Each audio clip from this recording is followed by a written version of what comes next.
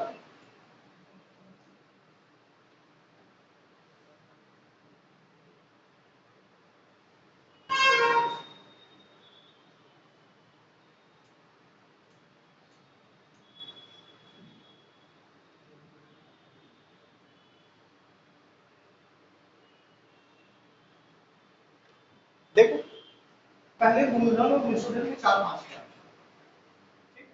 बाद में रेशियो हो गया कितने का? 5-7 का। बाद में मतलब कितना बाद में? 3 साल बाद। अब ये बोल रहे हैं कि कभी भी मूलधन नहीं हो, मूलधन यहाँ पे है 4, यहाँ पे 5, अलग अलग, जबकि मूलधन तो सेम ही होता है। तो 4 और 5 को बराबर करने के लिए क्या है? ऊपर 5 से नीचे 4 से गुणा, तो ऊपर गुणा करना पड़ेगा 5 से, नीचे गुणा करना पड़ेगा, गुणा करोगे तो ये हो जाएगा 20-25, मतलब मूलधन 20 था, हो गया 25, यानी ब्याज कितना? 5। और यहाँ 20 से 28, ब्याज कितना? 8। यहाँ 5 रुपए ब्याज, यहाँ 8 रुपए ब्याज। कितना ब्याज बढ़ा? 3। और कितने सालों में बढ़ा? 3 साल में 3 रुपए ब्याज, तो 1 साल में दर क्या होगी? दर होगी 1 साल का ब्याज बटे मूलधन। देखो फ्रैक्शन याद है? फ्रैक्शन 1/4 कितने परसेंट हो गए? 25। 1/10 10। इसमें मूलधन कितना था? 4। ये हटा दे, मूलधन का 4 और निशोधन कितना? तो ब्याज कितना? ब्याज 20। 4 से ब्याज, ब्याज कितना है? 4 का 5 हो गया, ब्याज कितना? 1/4 है ब्याज। 1/4 कितने परसेंट हो सकते हैं? याद रखिए, यहाँ 25% ब्याज। ये बताओ समझ में आएगा? 4 था 5 हो गया, ब्याज कितना? 1। कितने? 1/4 किसको गए? यहाँ पे कितना था? कितना हो गया? कितना ब्याज? 2/5 किसको गए? 1/5 20 को बोलते हैं, 2/5 40 को। तो यहाँ ब्याज था 25, यहाँ कितना ब्याज बढ़ा? 15। 25 से 40 कितना बढ़ा? 15। कितने साल? 3 साल में 15, तो 1 साल। दूसरा तरीका,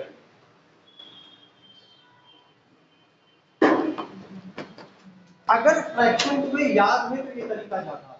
अगर फ्रैक्शन याद है, नहीं याद है तो पहले वाला ठीक, कम से कम नंबर तो मिलेगा।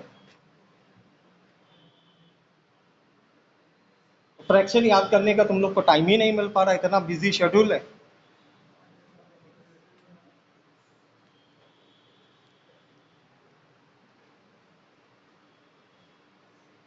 अब हमें लग रहा है 2025 में ही याद हो पाएगा, 24 में तो कोई उम्मीद है नहीं। अब बचे ही दिन कितने? 4 दिन बाद दिवाली, 2 दिन बाद दशहरा, फिर 2 दिन में तो माँ पुतला बना के खड़ा कर दिया जाएगा।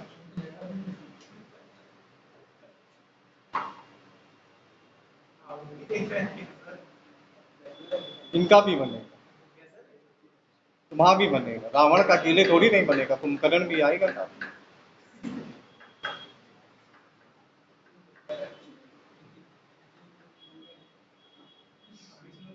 राम का अवतारी, लेकिन वो तीर चलाना आ जाते हैं। पट्टा चलाना आता पूरा, 9 का लड़का।